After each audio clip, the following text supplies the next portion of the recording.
Good morning, good afternoon, and good evening, everybody. Thank you for tuning into another Supatease video, and Dragonflight is on the horizon. Are we going to be on target for an amazing experience when it comes to the classes in terms of their balance, performance, and overall entertainment to play is now really the driving question as we are in the thick of raid testing. I have seen many players complaining that their classes are incredibly bugged, and trying to test with them is quite difficult, maybe in some cases bordering impossible. So is the data that is going to be collected going to be accurate? Is it going to be enough? And is it going to, most importantly, be in time for the release? If you want to stay up to date with these class changes that are moving forward so that you're always ahead of the competition, you know what classes are looking to be the top performers as well as the most entertaining and engaging, then make sure you hit the subscribe button. I am also working diligently to be an excellent resource for you on my long-term goal of getting to 100,000 subscribers.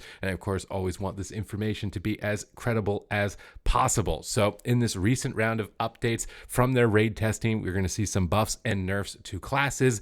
Demon Hunter specifically, immolation aura damage increased by 8%, eye beam damage reduced by 8%, the hunt damage reduced by 10%, Elysian decree damage reduced by 10%, Illidari knowledge damage reduction increased to 3 to 6%, up from 2 to 4, Will of the Illidari max health bonus increased to 3 to 6, up from 2 to 4. So a little bit of rearrangement in terms of which abilities are doing more or less damage, and it does seem like this update is aimed at evening out multiple possible builds, which has been one main critique for me personally. Having done some testing on classes, it feels like a lot of talents are overpowering, or builds specifically are overpowering other options and combinations of talents. So a rearrangement of this has to be based on the assessment of some of these talents just being much more selected than others, and trying to distribute them in a way that allows for more options and diversity of talents.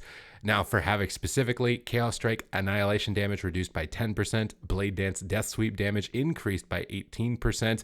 So your spender on Chaos Strike going to be going down, but your Blade Dance and death sweep going up. So maybe trying to open up more options for death sweep oriented or Blade Dance oriented talents. Immolation aura rank upgrade, duration bonus reduced to 4 seconds, down from 6. First blood damage value reduced to 85% of base, was 135%. That seems to be a very big nerf over onto death sweep, so maybe this is just to compensate for it. Unbound chaos damage bonus reduced to 200 to 400%, down from 250 to 500%.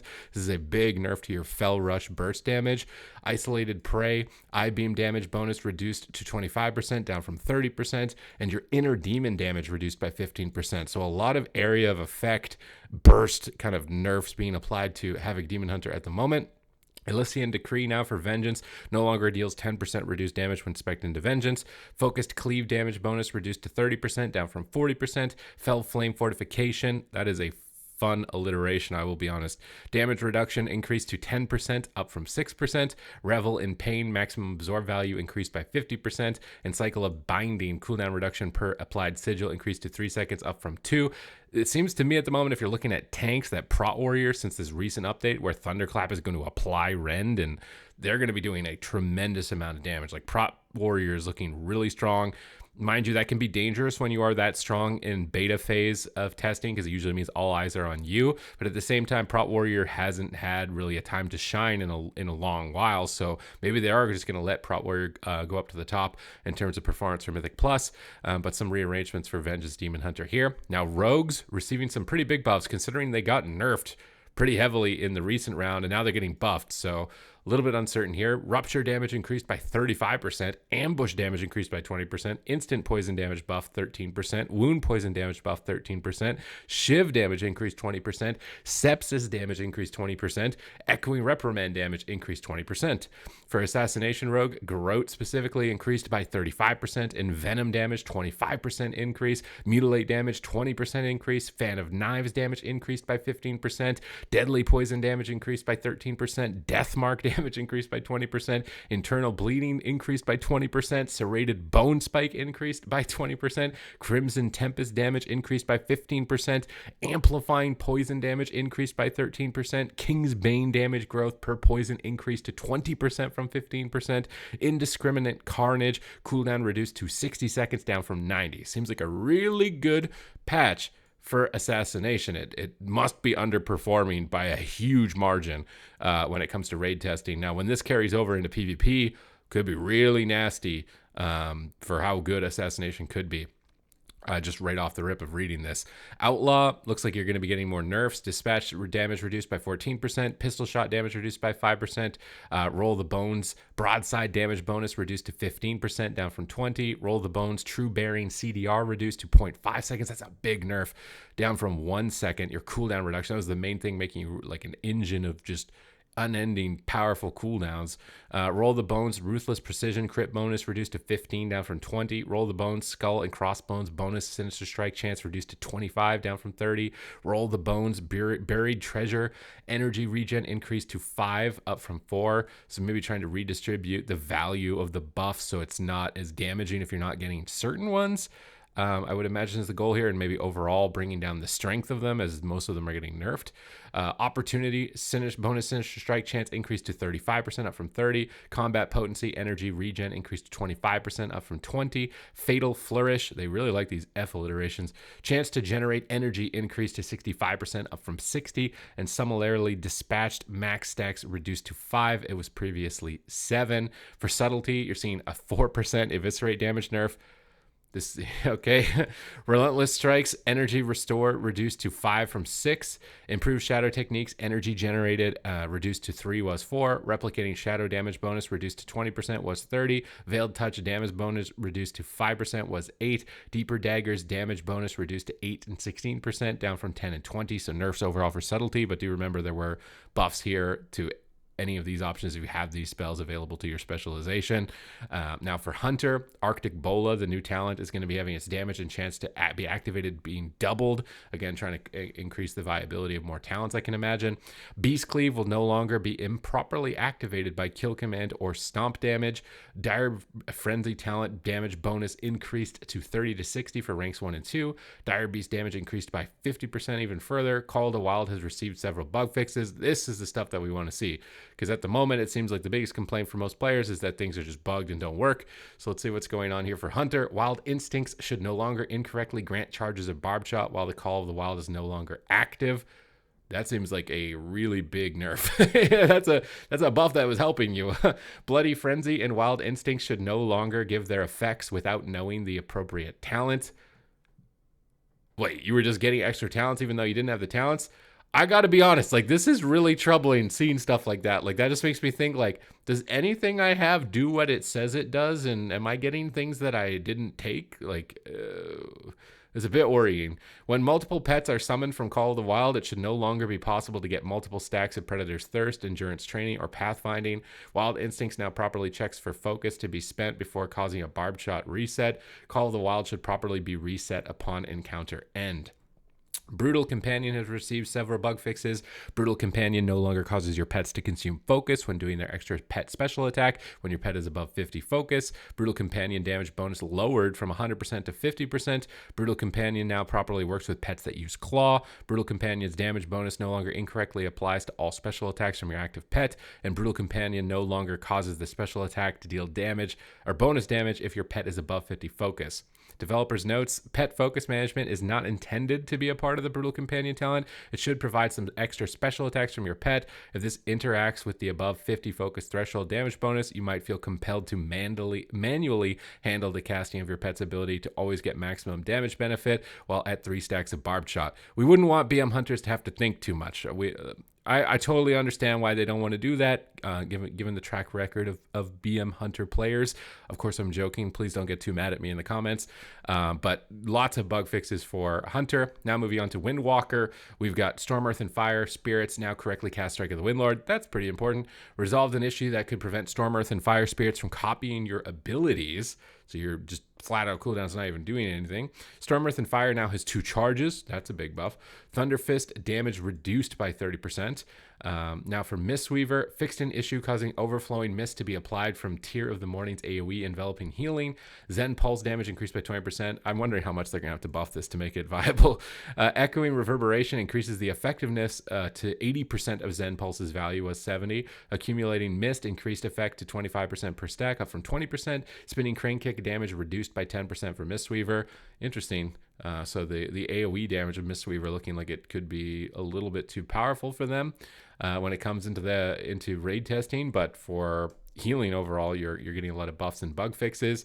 For Fire Mage, Pyroblast damage is going down 10%. Feel the Burn Mastery per stack reduced to 2 to 4 from 3 to 6. Tempered Flames Pyroblast cast time reduced to 30% from 40. Pyroblast critical strike chance reduced to 10 down from 15. The duration of combustion reduced by 50%. Was 40%. Pyroclasm now increases the damage of your next instant Pyroblast by 230%, down from 240%. Master of the Flame, Ignite deals 18% more damage while combustion is not active, down from 25%. Not a big fan of that. I was really looking forward maybe to Fire Mage being a dot spec, similarly to how a lot of Fire Mages are reliving fire from the Wrath of the Lich King expansion, and just kind of blasting out lots of dots and consistent AoE damage, so kind of devastated by that one. Controlled Destruction now increases Pyroblast damage by 4% per rank, was 5%. Wildfire Ignite damage reduced to 3 to 6% from 5 to 10. Again, another Ignite targeted nerf. Lots of nerfs for Fire Mage. Usually is a top performer when it comes to at least Mythic Plus. Combustion is just so great with its cooldown reduction to get these cooldowns on big trash pulls. So I'm not really surprised that Fire is getting targeted so heavily. It's been so competitively viable for so long. Now for Warrior, we've got auto attack damage being reduced by a further 15%. In for the Kill now increases haste by 25%, down from 25% when an enemy is below 35% health. Skull Splitter now only generates 20 rage. Skull Splitter damage reduced by 22%. This is interesting because I never got to try a Skull Splitter build in PvP specifically. This is making me not want to try it. Mortal Strike damage reduced by 3%. This is another similarly to the Rogue Eviscerate damage. Execute damage reduced by 5%. Juggernaut maximum stacks reduced to 12 was 15. Deep Wounds periodic damage reduced by 6%. And Rend periodic damage. This is another one where I'm kind of devastated, at least for PvP, because I was really hoping to see a bleed build for Warrior come back, similarly to how we'd seen in the past. And I don't know if this is anticipating because they reworked the Thunderclap talent to apply Rend, which is probably going to be crazy on AoE trash pulls, I can only imagine. That they have to anticipate and nerf Rend even as a single target ability, or lower level of targets like 3, where maybe it's not as powerful to run that Thunderclap talent. So this is a little bit sad for me. Fury Warrior, Bloodthirst damage increased by 7%. Blood Craze increases the critical strike chance of Bloodthirst from 15% up from 10. Bloodborne damage bonus granted increased to 20% from 15. Cruelty, Annihilator's damage increased during Enrage by 10% was 5. Raging Blow damage increased by 3% for each strike. Crushing Blow damage increased by 3% for each strike. Annihilator damage increased by 1.5%. 1.5%. Wrath and Fury, Raging Blow damage bonus granted increased to 15% up from 10, and Slaughtering Strikes, Raging Blow now increases the damage of each strike of Rampage by 20% per stack, up from 10. So Fury Warrior getting some big buffs here. Fury Warrior not really been in the best spot. It's competitively viable now in PvP in Shadowlands, but for PvE, so maybe they're anticipating also like these Rend builds being really powerful, and Fury's going to need something to compete with that. But with Fury Warrior, pretty happy about these changes. Elemental Shaman, you're going to get 17% lightning bolt damage buff. Elemental Blast, elemental damage increased by 20%, increases haste or crit by 6% up from 3, or mastery by 11%, big LE buffs. Windspeaker's Lava Resurgence, Lava Burst damage increased by 10% down from 20, now also triggers from Earthquake.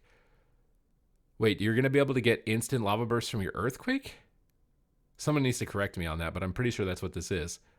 So, I mean, they're nerfing the Lava Burst damage, Sag, but maybe getting lots of Earthquakes means you're just getting lots of Lava Bursts. And Earthshock damage getting 5% buff. Heat Wave, when Lava Surge triggers from Heat Wave, the damage of your next Lava Burst is increased by 20%. Liquid Magma Totem damage increased by 125%. That is a lot. That is a big number. Curious to see if that likely is going to maybe pop up in PvE. Again, it's got to hit a certain threshold for it to be viable or valuable. But if it gets to a high enough threshold, it might be really good in PvP as well. So something to keep an eye on. Enhancement Shaman. Maelstrom weapon proc chance lowered to 16% from 20, Sag. Damage of all Maelstrom weapon consuming abilities reduced by 10%, Sag. Focus lightning conduit values halved for all ranks, Sag. Why does it say conduit? Storm strike damage increased by 20%. Wind strike damage increased by 20%. Lava lash damage increased by 92%. This is another spec that I spent some time on. I was thinking like lava lash builds do not seem as nearly as competitive with the storm strike options that are available right now. So I'm not surprised to see like huge buff here for lava lash. Hot hand rank 1 lava lash damage bonus lowered to 20% was 50. Rank 2 lowered to 40 was 100. Ooh, they're nerfing hot hand a lot, so maybe just trying to make hot hand not a mandatory talent. Meanwhile, ice strike is getting a 20% buff. Sundering damage is getting a 75% increase in damage. You're going to be crushing people with sunder in PvP. Storm wrath values increased, changed to 150% up from 100. Gathering storms value increased to 25% from 15. Maximum stacks lowered to 6 was 10. Fire Nova damage gain buffed by 25%. Really trying to bring back some sort of Fire Nova build. Feral Spirit and Elemental Spirit buffs effects changed to plus 20% up from 15. Doomwind's active Wind Fury weapon bonus damage lowered to 10%. Now in PvP, Doomwind's it felt really bad, honestly. Like I ended up not speccing into it after a while, and it's getting nerfed really heavy here. Doomwind's cooldown increased to 90 seconds from 60, and it's doing less damage. Forceful Wind's bonus lowered to 40% per stack was 45%. And now for Holy Paladin, the Resplendent Light now has a 20-yard range up from 8. Moment of Compassion now increases Flash of Light healing by 15%. Tears Deliverance periodic healing increased by 20%. Heal effect icon now matches the cast icon. Boundless Salvation. Holy Light now extends Tears Deliverance by 4 seconds up from 3. Flash of Light will now extend it by 2 up from 1.5. And Boundless Salvation's extension is now capped at 40 seconds. So quite a few bug fixes coming through for some classes. Still likely going to be more after this. It does seem like the main goal is trying to tune the talents and tune the ability so that there is more options in build possibilities. I'm curious to see if that ends up being fleeting, because we have access to so much information, so many sims now at this point that can determine like the value of every stat down to a numeric value. This talent is 5 plus damage. This talent's only 2, so you should never take the 2-1 type of deal. That this much effort applied to it may end up just not working out, whereas like fixing the bugs for the classes seems like it should be taking a higher priority moving forward. It's just we're getting so close to the deadline right now that it is looking scary, especially when you read a couple of those things to do with Hunter, where things are just like either you get talents when you're not even spec'd into them, or you're getting like effects that you're not supposed to be getting. It's looking very dangerous at the moment. It is still, I'm still hoping that we will be able to get this all the way through and it ends up coming out, on time and looking good and strong. We'll have to continue to wait and see with updates. So make sure once again that you hit the subscribe button. Other than that, that's going to be it for me on this tuning adjustment. Thank you very much for watching, and I will catch you in the next video.